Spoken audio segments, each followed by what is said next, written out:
Today's episode is a special one. I'm going to be checking out the Hubsan X4 Pro. Now before you turn off, I know this is an old model, so I'm going to tell you straight away the things that I'm going to be doing differently than all the other reviews out there. Now this is the low edition model and it comes with a FPV camera and a one-axis gimbal. I'm going to be upgrading it to be more like the high edition model. I'm going to add a good 3-axis gimbal to it and I'm going to check that out with the camera that it comes with. I'm also going to add a GoPro 4 and show you how to get that working as well.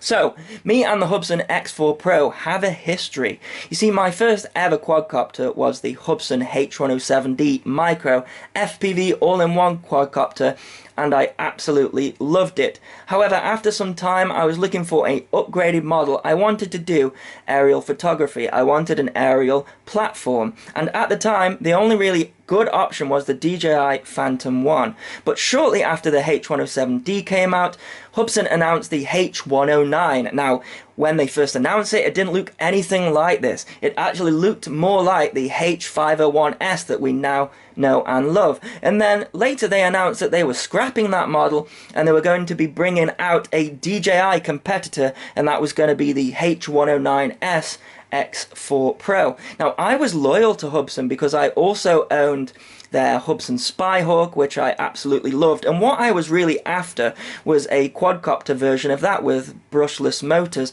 I wasn't too interested in the gimbal at the time, and then they brought out the gimbal version. The problem that I had, though, and many people had, is that they announced the release of this on RC groups, and I thought, yes, I will wait for it. It's going to be like a month until they release it. I will spend all my money on that because I love Hubsan. Now, sadly, it took them 2 years until they released this quadcopter, so what actually happened, it was inevitable, is I went and built my own 450 quad, I built a Pixhawk quad, I got into mini quads, I got into micro quads, and basically the reason for this thing not turning up gave birth to this channel, so I was really angry at it at the time, but now I have to really thank it because I have all of these subscribers and I get to fly these awesome quadcopters, so thank you Hubsan for taking your time on releasing this model. So I have to thank GearBest for sending this one in for review. If it wasn't for them, I wouldn't be able to review all these great quadcopters. I don't have the funds for it. So I mentioned that I'm going to add a 3-axis gimbal and a GoPro, but first of all, I want to check out what this quadcopter is like out of the box, because essentially it's got all of the things that I was after. It's got GPS, it's got a 1080p camera that comes with it. It has a one-axis gimbal, so you can tilt the angle down of the quadcopter if you like. It's got the great transmitter that I always liked. It's the same transmitter as the Hubsan Spyhawk, except it has spring-loaded sticks. So what I'm going to do is take all of the parts out of the box separately, because this is a huge box, this thing is. I mean, the camera is not doing it justice, and that is the full size of the bed almost. It's taking up so much space, so a bit of a downside with it already. But what I'm going to do is move the box out of the way, and I'm going to take a look at what we get in this low edition model, and then I'm going to slowly upgrade it to the higher edition with a 3-axis gimbal. And hopefully I'm going to create the quadcopter that I'm after, which is a competitor to the current DJI lineup. So you might be asking yourself, why should you go for the X4 Pro when the H501S has more features? And it actually does. The H501S does follow me mode and this one doesn't. But for me personally, I don't really use follow me mode at all, and the H501S cannot carry a gimbal. Now, I've seen some people trying to add gimbals to it. I don't think that's a very good idea when this one is designed to carry a gimbal. So it uses a standardized gimbal mount underneath, and we have got some inputs here for the pitch and the yaw control. I'm only going to be hooking those two up, and then we have this cable here that comes out, and that provides the power to this camera. So the camera does have a built-in 650 milliamp battery, but it also charges off this cable as well. And you have the control function going down this cable too, so you can stop and start video recording through it. You can even play back the video on the SD card of the camera. So for me personally, that's why I would go for this over the H501S. It's the fact that you can upgrade it if you want to. So you can start off with this model, you can do FPV with it nicely, and then if you want to get into aerial photography, I'm going to show you how to upgrade it to get really nice video footage from it. So it comes pretty much like this out of the box. The only thing that I have done here is added the propellers. So Hubsan motors spin the opposite direction to normal quadcopters, but they very kindly put on a and a B on the propellers here, and there's also an A and a B marked on the quadcopter as well. And all you have to do is screw these on. You are given a little tool in the box, and that just links onto there, and then you tighten the propellers up. They'll only go on one way, which is nice. I've also added this, which is this really hefty antenna for the FPV. It is really chunky, so I guess to lose a little bit of weight, you could add your own lighter one on there. However, I'm going to use this for the purpose of this review. So coming to the back here, and we have got a huge battery. This is a 3-cell battery. It is a 7,000 milliamp battery at 25C. Now, when they first announced this, they said you're going to get a 40-minute flight time. You're probably going to get a 23-minute flight time with this setup, and probably just a 15-minute flight time with the gimbal, because that's going to add a fair amount of weight. So it comes with the legs already attached. We've got a USB port on the side for updating firmware. However, I'm not going to mess around with that. As I say, the gimbal can tilt up and down, but it's just a one-axis gimbal there. And the gimbal system's really nice. It slides off. It's just got a clip here, and you just lift that up, and this system just slides out. And I'm going to be showing that a little bit later when I add the 3-axis gimbal. But let's see what else you get in the box. So first of all, you are given this lovely extensive manual. It's in this nice package here, and I believe you get that regardless to whether you've got the low or high edition model. And then next we have the transmitter. This is my favorite Hubsan transmitter. So you don't get that huge mammoth transmitter. I think they call it the H7000. But honestly, I would like to check that one out, but I really like the form factor of this, because that other transmitter is absolutely huge. It's got a built-in Android tablet, and yeah, I definitely like to check it out, but I think for what I want to do, this transmitter is going to be adequate. It's my favorite Hubsan transmitter. So we've got the transmitter in here. It comes with the dipole antenna already attached.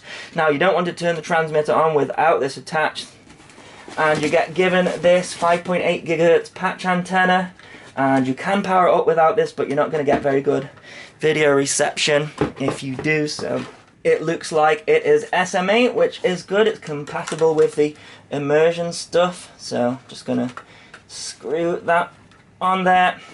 So you also get given this battery pack as well. This is for putting NiCads in there. However, I have undone this screw here, and I have put a 3-cell LiPo battery in there, because this is going to drain really quickly with that FPV monitor. There's also a USB cable here as well, and this is the low edition. They don't seem to be providing the parachute anymore, and it does mention on the website no parachute, which I think is a bit of a shame, because to buy the parachute it's an extra £100. Maybe they have removed it to get the price down on this. And as well, you can't really use the parachute with the gimbal as well. It makes the quadcopter too heavy, so I guess they kind of thought, well, we'll do away with that.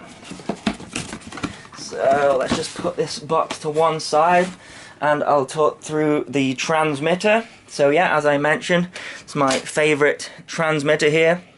We've got spring-loaded sticks. You can have this in mode 1 or mode 2.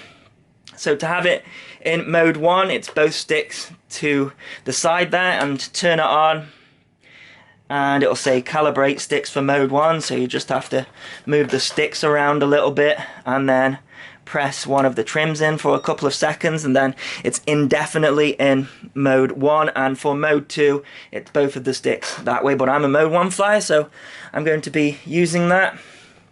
So we have various different switches here and dials. So this switch here in the down position is off for all of the switches, by the way, which I think is unusual. It's usually the other way around. But yes, this is headless mode here. This is your GPS hold, and when that's off, you've still got altitude hold. You've got return to home, and on this model, this switch here does nothing. This one here is your pitch, up and down for your gimbal, and this one here does nothing, but later I'm going to be connecting that up to the yaw of the gimbal. We have got some buttons down here. So the exit button on a short press starts and stops video recording, and then the up button here turns off the telemetry if you want to remove that. The down button doesn't do anything in this particular menu here, but there's another menu that it does do things in.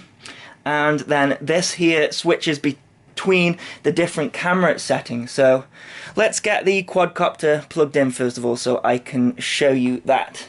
So we have the big battery at the back. Of course, make sure that this is plugged in before you turn it on. So I'm just gonna plug this battery in here.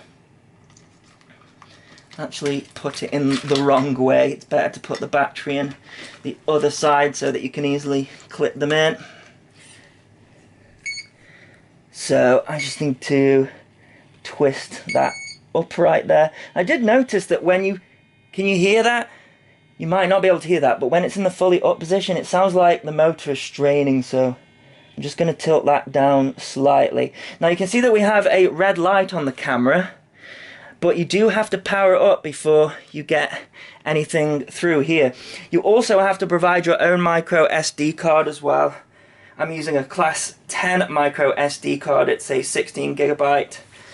So if you press this button here, it's going to turn on the camera.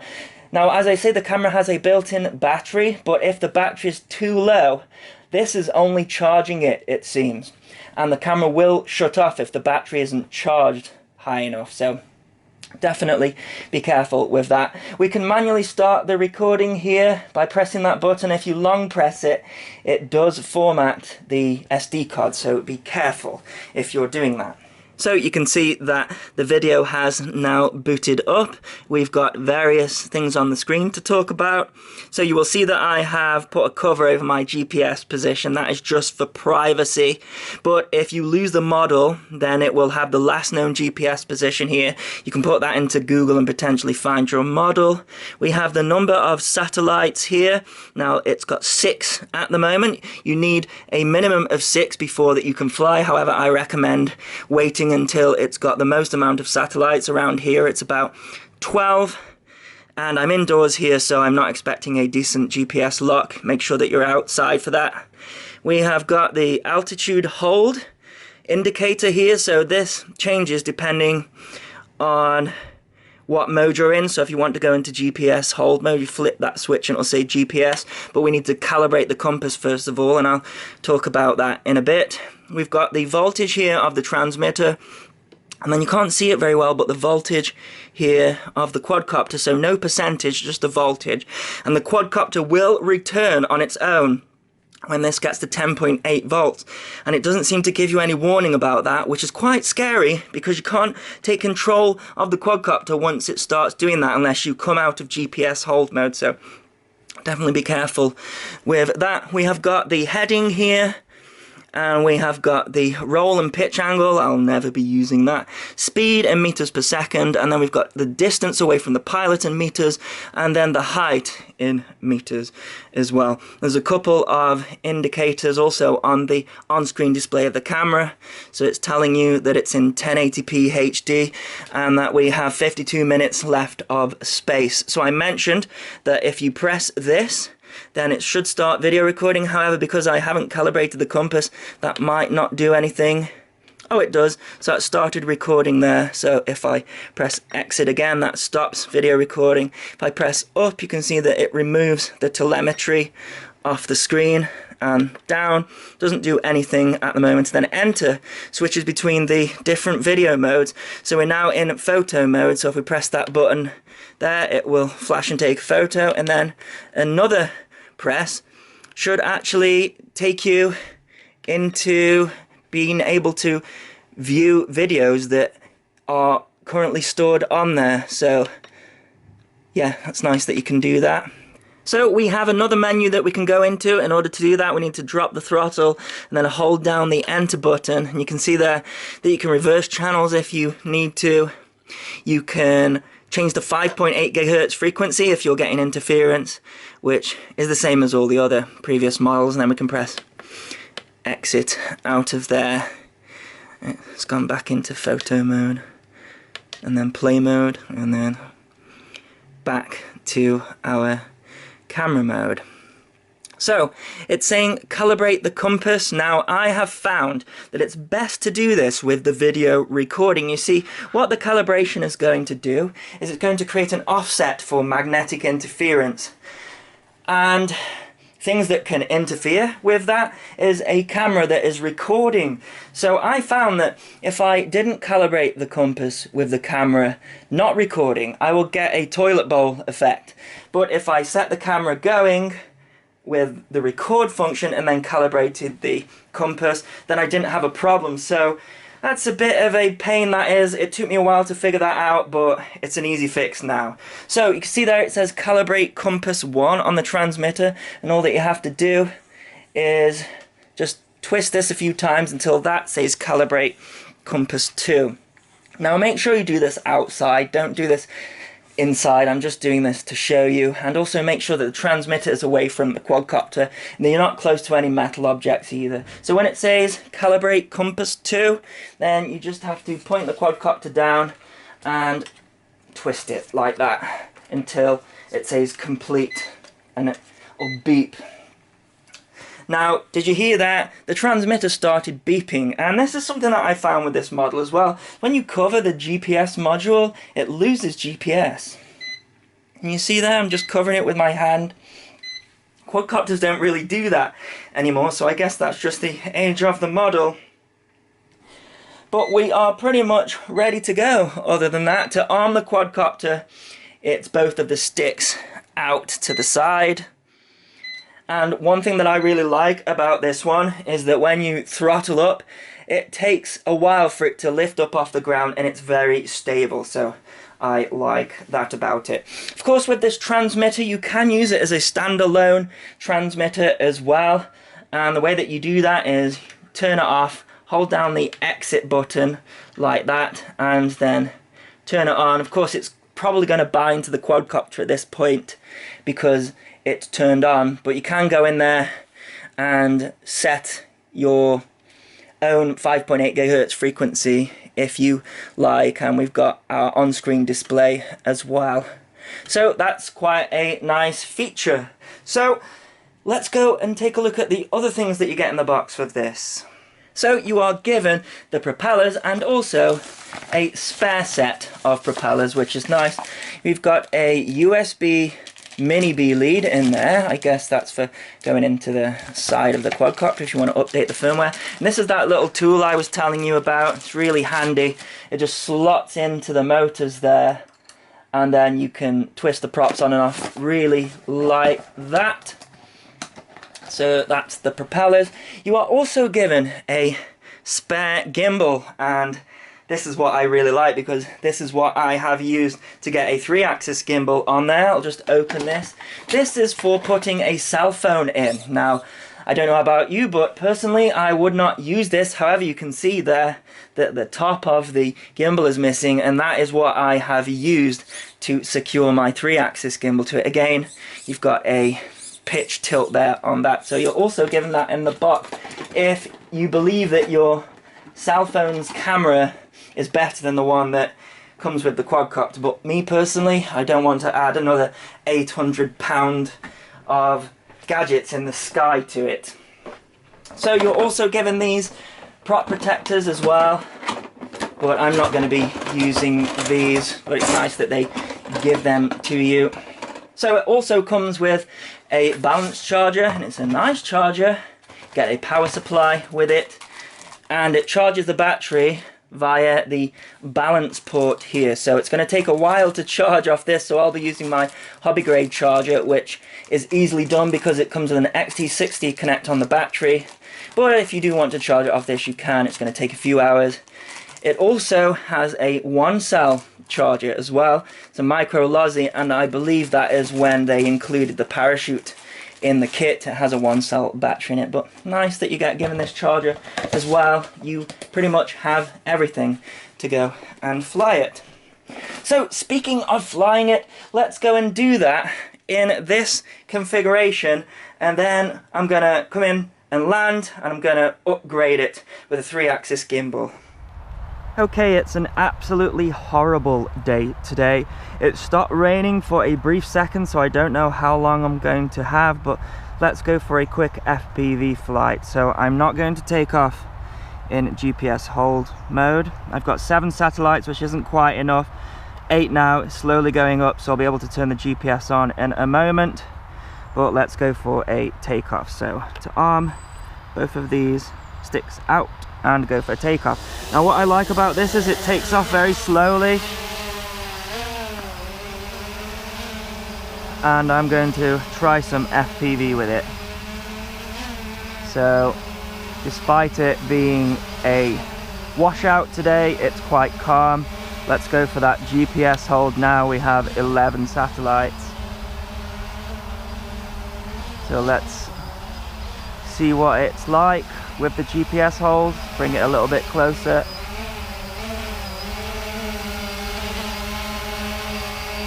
I'll let go.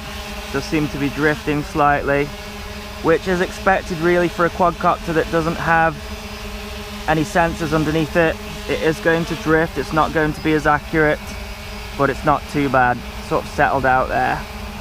Altitude hold's not too bad. Again though, no sensors, so it's going to drift up and down because it's just relying on the barometer. Yep, working quite nicely. Let's go and do some FPV, gain a little bit of height, and let's go for it. And one good thing about the camera not being on a stabilized gimbal is that FPV is easier, because what you are seeing on the screen is exactly what the quadcopter is doing. So from an FPV perspective, it's really nice. Now I'm just flying with the yaw here, and I'm not putting any roll in, and it seems to be turning. So again, that's probably the GPS assist there doing that. But the picture looks really clear. Really nice FPV model this, and because it's slightly bigger than the H501S, it's smoother. The picture is smoother. Of course the antenna is directional, so I'm having to make sure that I'm sort of facing the patch antenna at the quadcopter, but I have to say it's flying quite nicely. I do always find it strange flying GPS quads. They never quite feel connected to your fingers. There's a lot of interference going on between you and the quadcopter as it sort of flies itself. And that I always find a little bit nerving. See if I can point that antenna better at it. You're getting some slight twitches there as it corrects for itself. Let's try the return home. And it's just sort of hovering there for the moment. Oh, it's coming home very quickly. That's quite scary.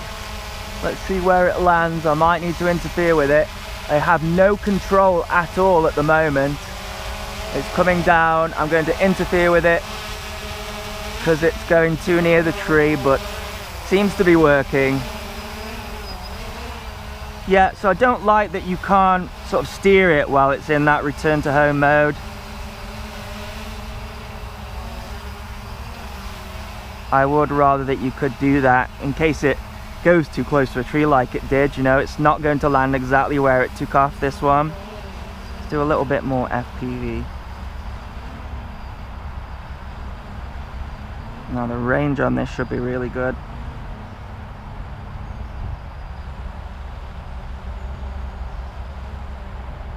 You can fly all around this field, which is all I ever ask for. How's the battery doing? 11.6 volts. Should get a nice flight time with this setup.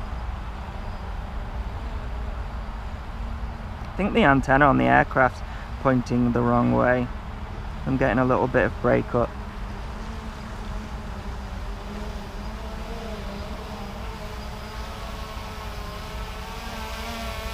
Yes, I need to point it at a better angle.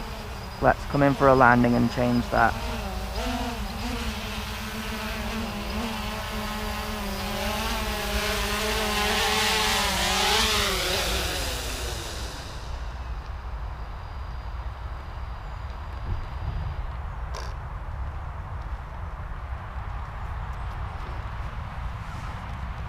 Yeah, funny angle on this. Really wants to be sticking out like that, really, if it's above me. Or down to the side if we're flying long distance. Let's give that one a go. Okay, let's go for a takeoff, still recording.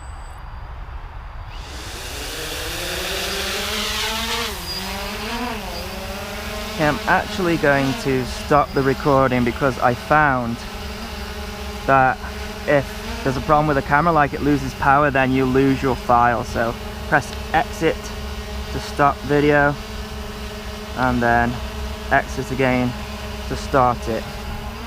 So I should get a better video reception now. And I am getting a really nice flyer, smooth flyer. Yeah, getting better reception there. So we are at 11.5 volts. Just get a bit of height on. Let's point that camera down a little bit and see what kind of shot that we can get. Looks like the Amazon man's turned up. Hopefully bringing some more nice items that I can review. Okay, let's see what kind of picture we get.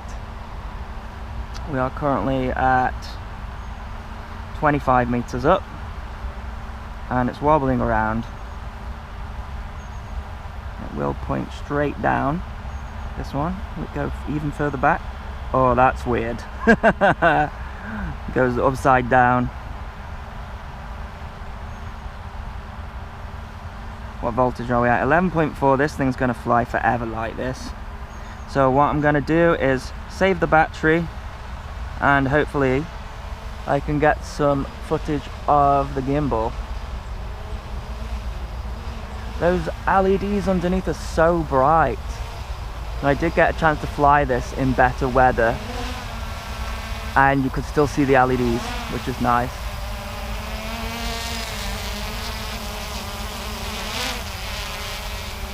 Tilt that camera back up and come in for a landing.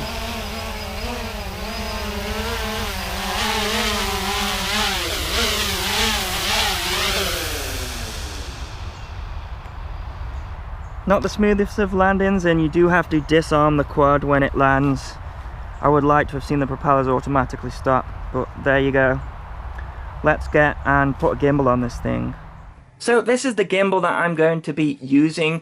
It's my favorite 3-axis gimbal. I did a review of it some time ago. It's the Zion Tiny 2, and coincidentally, I'm pretty sure it's exactly the same gimbal that they put on the advanced version of the Hubsan. I mean, it looks identical. It's got the blue light on the front, USB port on the side, and then we have got the various different ports here, which I will explain about. The only difference with it is the top mounting plate here, which I have stolen from that cell phone mount, and this is just going to slide straight in. Now, my biggest problem with the gimbal that comes with the Hubsan X4 is the lead. So this is the lead that connects into the camera, but the problem is using this lead with a gimbal causes tension, and that's definitely going to result in some vibrations when it's moving around. It's going to get caught, and it's definitely going to cause a problem. So what I have done is the Zion gimbal comes with some extra cables. You can see there I've got my GoPro 4 on here, and it connects into this USB connector here and then connects underneath the gimbal like that. And then what that does is it powers the GoPro as well as sending its video out up to the top here, so there's no cables in the way of it, you see. So these connectors come out the top there, and if I could just get the camera to focus, please. There we go, thank you. This 2-pin JST connector can then come out of the top and plug into the video port, which is one of these 6-pin JST connectors. So I had a spare one of these, and it's the same as this that comes out. Now you can see here on this connector that we have various different colored wires. We have the red wire, which is your power, the black, which is the ground, and the white, which is the video. The other 3, I guess, are going to be for controlling the recording of the camera. So we are going to be losing that using this method, but it's going to be a much better result on the video in my opinion, so I'm willing to lose that. And if you're not, of course, you can just use this cable and hope for the best, but I think this is going to work much better than the stock advanced version, just my opinion. So I've got the video coming out there, so I've changed it to a yellow and black wire, and that's just going to plug into the JST port on the quadcopter there. And then we have this connector here as well, and this is going to be for the pitch and the roll, and that is just this little blue wire here and a white wire, and that is just going to plug back into here, and then I have fed it all neatly through, and the wires come out quite nicely with this. So of course we have the JST connector on here as well. That is just going to plug straight into the JST connector on the X4 Pro. You can see it there, it just sticks out the back there. Well, what I need to do now is remove all of this mounting and put this on, so I'll show you how I have done that. So I'm going to remove this servo connector here, and then we have a little clip under here that lifts up, and then you should be able to push the entire gimbal forward. Now, if you have OCD like me, doing this a lot will scratch the bottom of the quadcopter, which is a shame. I wish it would slot on nicer, but then I have my 3-axis gimbal here, and that is, again, it's just gonna slide back onto here like this. It's fairly straightforward, and there we go, that just sort of clips into place. And then I'm going to connect this JST connector up here, so plug that in there, and then I have got my video wire that's just going to plug into this JST port here. That's just going to slide in there. I might need to get a screwdriver to push that in. It'd be nice if the access was easier. There we go. That's pushed in, and that just leaves me with my pitch and my yaw, which are these 2 wires here. I'm going to feed it underneath here if I can to make a neat job. That just comes under here like that. And then I think I have got my pitch on the white wire, so that's going to go into the first one, and my yaw on the blue, and that can go under there like that. Now, just the same as the advanced version, the gimbal sits really low on the ground, but there's just enough clearance there. Look how neat this looks. And because I'm using this wire here, it's all going to feed through to the FPV feed on here. Of course, I'm going to show you what both of the cameras are like on this gimbal, but of course the GoPro Hero 4 Black can do 4K, which is going to make it more of a competition with the Phantom, which is what I was going for. So I'm going to need to put an SD card in here, and I will show you what the footage looks like on the transmitter. So I have got the quadcopter plugged in, and we have got the monitor here. Just need to let the camera focus. Please focus. Usually likes a hand in the way of it.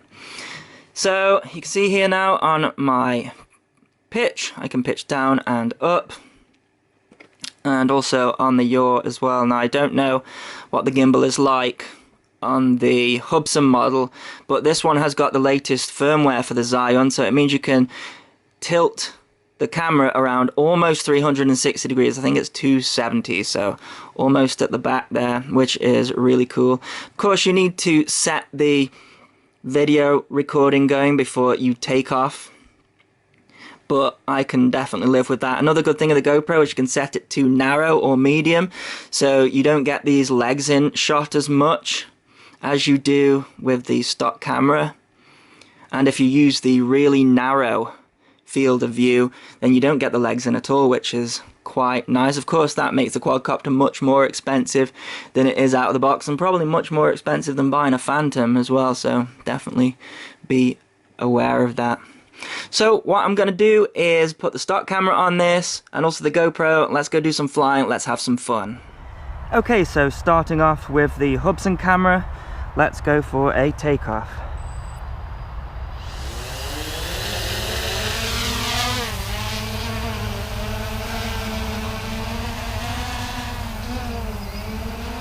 I'm in GPS mode here, and the video is looking pretty smooth. One thing that I notice with the Hubsan's camera is that towards the edges it goes slight blurry. Another thing I forgot to mention is this transmitter also has video out underneath as well for your goggles. No audio out, just video. So before the weather goes horrible, let's get some height on. Move it away from the trees a little bit. It is drifting a little. There we go. Get some height on, and let's have a look what the image is like. Tilt the camera down a little bit. I always do it the wrong way first time. Image is looking good on the picture, I have to say. What are we at there? 30 meters. Oh, it looks like it's drifting. I had to take control of it there. Definitely was drifting. Yeah, this one's GPS hold isn't as good as something like a Phantom. Just see what it does now. It looks like it's toilet bowling slightly. Might need to recalibrate the compass. There you go, it's settled out now. I'm having to keep an eye on it up there, which you wouldn't normally do with a GPS quad. So when I go and put the GoPro on there, I'm definitely going to recalibrate it, but let's have a look around.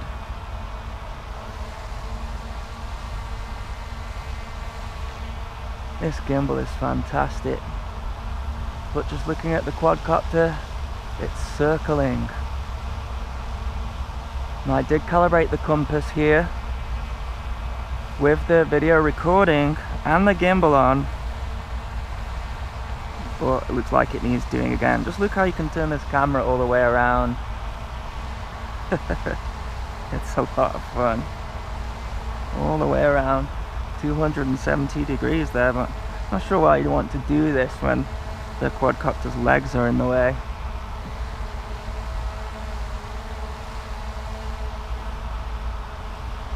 But I think that gives you an idea of what the Hubsan camera is like. So let's bring it back down, recalibrate that compass and get the GoPro on there.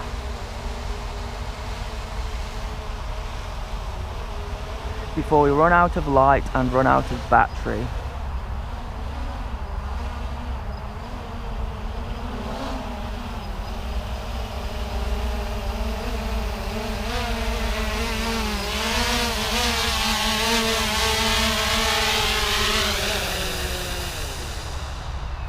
Okay, you can see there, doesn't disarm the motors, you have to disarm it.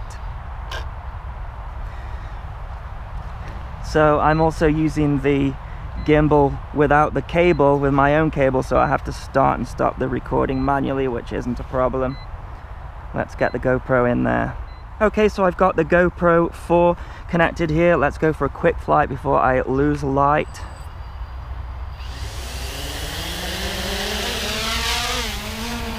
I have recalibrated the compass. Hopefully it won't drift as much, but these GoPros, they do give off some RF noise.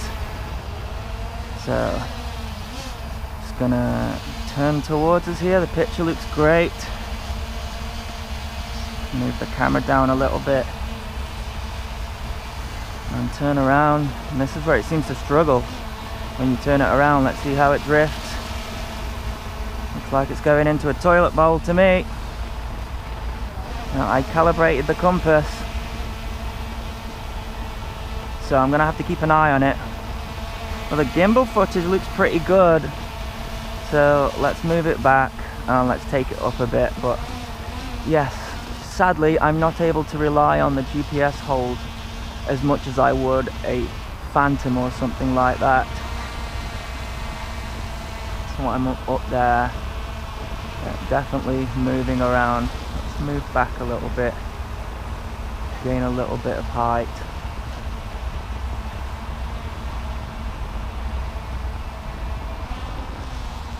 How many satellites have I got? I've got 12 satellites, but it just won't sit there nicely. Oh, there we go.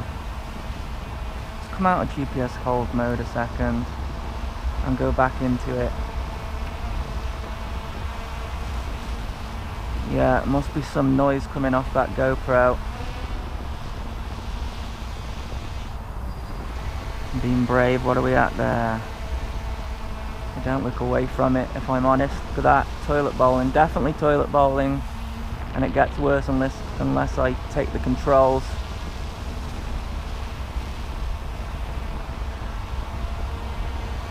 Okay, let's try and recalibrate that compass again. This will be the third time that I have done it. You guys in the comments, let me know if you've got one of these. Do you have this problem? Okay, I'm going to disconnect it, keep the camera recording, turn everything off, and calibrate the gyros. Check gyro sensor. There we go, calibrate compass.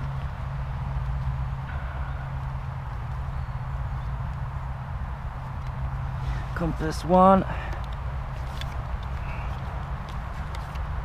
compass 2. Let's go for another takeoff.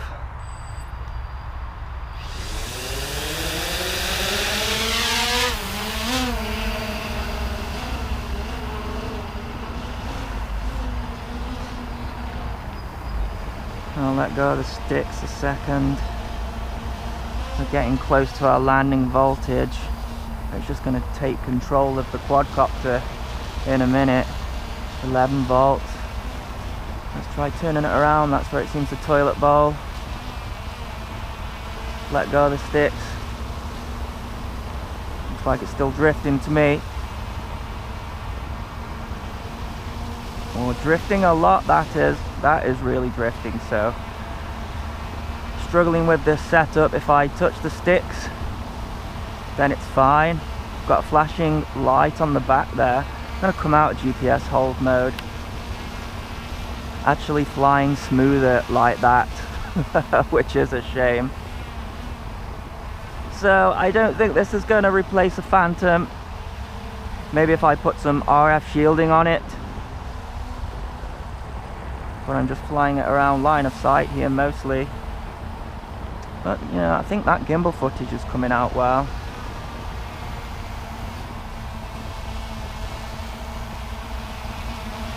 Let's have a pirouette around.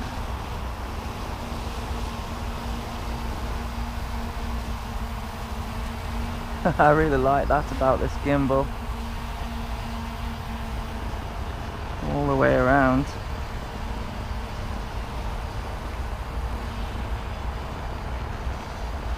So I've got the GoPro on the wide field of view, sorry, the medium. It's the medium field of view. Seems like I can't rely on the GPS hold. Let's try again, but what are we at? 10.8. Nah, I'm not gonna bother with it. Let's just fly around a little bit, because I did find that when it got to 10.8 volts in GPS mode, it just returned to home, and I can't rely on this GPS hold function with this setup, it seems, which is a shame. Let's put it into GPS mode here. Let's see if it toilet bowls here. It seems fine in the direction that I calibrated the compass, and then I turn it around and it starts toilet bowling. Got some red lights flashing there, so 10.8, 10.9 volts. I think it's going to take control of it in a minute and land it. See, this is an old model, and the GPS isn't as sophisticated as we've got now. So I would say that perhaps just stick with the low-end version for FPV, because I'm not having, oh, it said there, battery low. Let's come out of GPS hold mode. Yeah, I'm not having the greatest results here with a 3-axis gimbal and the GPS. Maybe need some RF shielding. Come in for a landing. So there you go, that is my review of the Hubsan X4 Pro. It wasn't quite what I expected.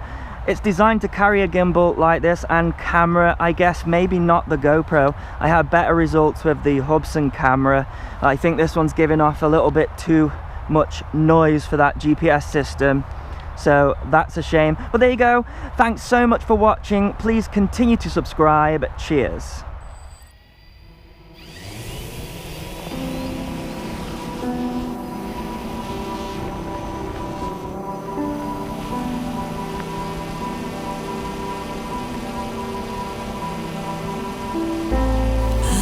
Hope you find what you've been looking for. Trust me, I don't wanna feel no more.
Never mind, I'm thinking out loud before we drive.